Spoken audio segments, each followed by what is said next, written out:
অন্তর্বর্তীকালীন সরকারকে আলটিমেটাম দিচ্ছে, আগামী 2 সপ্তাহের মধ্যে আওয়ামী লীগকে নিষিদ্ধ করতে হবে।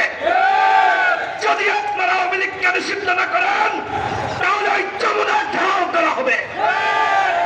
আওয়ামী লীগ গণহত্যা চালিয়েছে, এখনো পর্যন্ত ওই শহীদ পরিবারের হাজারি তারা ক্ষতিপূরণ পর্যাপ্ত পরিমাণ পায় নাই। আমরা দেখেছি আহতদের আত্মচিৎকার। এরপরেও যদি এই গণহত্যাকারীদেরকে গ্রেপ্তারে গরিবাসী করা হয় সেটি কোনোভাবেই ন্যায্য হবে না। প্রিয় বন্ধুগণ, আমি বক্তব্য বাড়াবো না। এই সরকার অপারেশন ডেভিল হান্ট শুরু করেছে। কখন? যখন ওই গডফাদার হাসিনা পালিয়ে গেছে, ওই গডফাদার ওবায়দুল কাদের পালিয়ে গেছে, ওই ফ্যাসিস্ট খলিল গণহত্যার নির্দেশদাতা আসাদুজ্জামান খান পালিয়ে গেছে। অর্থাৎ এই রাঘববোয়ালরা পালিয়ে যাওয়ার পরে আপনারা অপারেশন ডেভিল হান্ট শুরু করেছেন। তারপরেও আমরা স্বাগত জানাই। এখনো পর্যন্ত ওয়ার্ডে, ইউনিয়নে, উপজেলায়, জেলায় যারা ছাত্র জনতার উপর হামলা করছিল তাদেরকে আপনারা গ্রেপ্তার করতে পারেন নাই। বরং আমরা দেখছি আপনারা কি করছেন, আওয়ামী লীগের লুঙ্গি পরা সমর্থক, লুঙ্গি পরা কর্মী যারা এই গণহত্যার সাথে জড়িত ছিল না, আপনারা গ্রেপ্তারের নামে আজকে এই নিরীহ সাধারণ আওয়ামী লীগের কর্মীদেরকে গ্রেপ্তার করছেন। এটি কখনোই এই ডেভিল হান্টকে সফল করবে না। যদি ডেভিল ধরতে চান, সব থেকে বড় ডেভিল ওই হাসিনাকে বাংলাদেশে ফিরিয়ে এনে বিচার করতে হবে। গণহত্যার বিচার যদি করতে চান, ভারতের সাথে যে বন্দি চুক্তি রয়েছে ওই ওবায়দুল কাদেরকে ওই বন্দি চুক্তির বিনিময়ে বাংলাদেশে এনে ফাঁসিতে ঝুলাতে হবে। আজকে এই রাষ্ট্র অরক্ষিত। আমরা দেখতে পাচ্ছি 6 মাসেও এখনো পর্যন্ত পুলিশ ফাংশন করছে না। সচিবালয়ে আওয়ামী লীগের পেতারা, আওয়ামী লীগের সুবিধাভোগীরা তারা বড় বড় প্রমোশন পাচ্ছে। এই যে আপনার সিটি কর্পোরেশন বলেন, বিভিন্ন উপজেলা পর্যায়ে বলেন, প্রশাসক নিয়োগ দেওয়া হচ্ছে। কোন প্রক্রিয়ার মাধ্যমে নিয়োগ দেওয়া হচ্ছে? আপনারা এই 6 মাসে আপনারা নিয়োগ দিয়েছেন কোন প্রক্রিয়ায়? কোন স্বচ্ছ প্রক্রিয়ার মাধ্যমে আপনারা নিয়োগ দিতে পারেন নাই।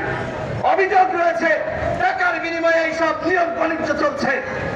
যদি এত মানুষ হত্যার পরেও আপনারা রাষ্ট্র সংস্কার না করতে পারেন, যদি রাষ্ট্রের কাঠামোগত পরিবর্তন করতে না পারেন, তাহলে কিন্তু বন্ধুগণ এই আমাদের গণঅভ্যুত্থান, এই বিপ্লব বৃথা যাবে।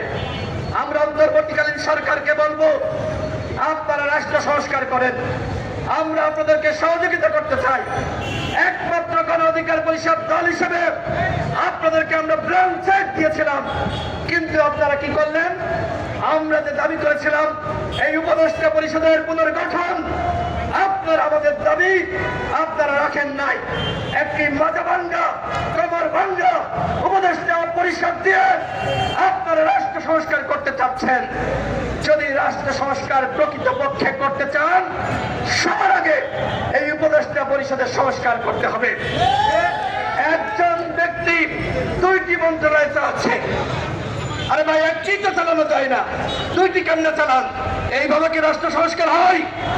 আমার সর্বশেষ কথা সেটি হলো, এই প্রশাসনকে ঢেলে সাজাতে হবে। এই যে বর্তমান পুলিশ, যেখানে উপদেষ্টারা বলছেন যে পুলিশের ছাত্রলীগ, যুবলীগ, আওয়ামী লীগের, আওয়ামী পরিবারের 80%, এই পুলিশ দিয়ে কি রাষ্ট্র সংস্কার হবে? এই র্যাব দিয়ে রাষ্ট্র সংস্কার হবে? আমরা আগেই বলেছিলাম, এখন তো এই জাতিসংঘ প্রতিবেদন দিয়েছে, আমরা বলেছিলাম ওই র্যাবকে বিলুপ্ত করতে হবে।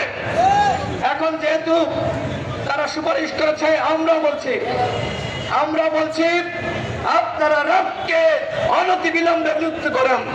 এই যে আয়নাঘর, কিসের আয়নাঘর? এটা কোনো আয়নাঘর? আয়নাঘর ছিল ছোট ছোট খুপড়ি, যেখানে ওই যে ব্যারিস্টার আনমান বলে নাই, ঘুমানো যেত না, বসা যেত না, নামাজ পড়া যেত না, যেখানে 24 ঘন্টা নির্যাতন করা হয়েছে, সেই আয়নাঘর যখন আয়নাঘরে রং করা হয়েছে, দেওয়ালগুলো ভেঙে ফেলা হয়েছে, তখন আমাদের প্রধান উপদেষ্টা সেখানে গিয়েছেন। এইটা আয়নাঘরের প্রকৃত চিত্র না।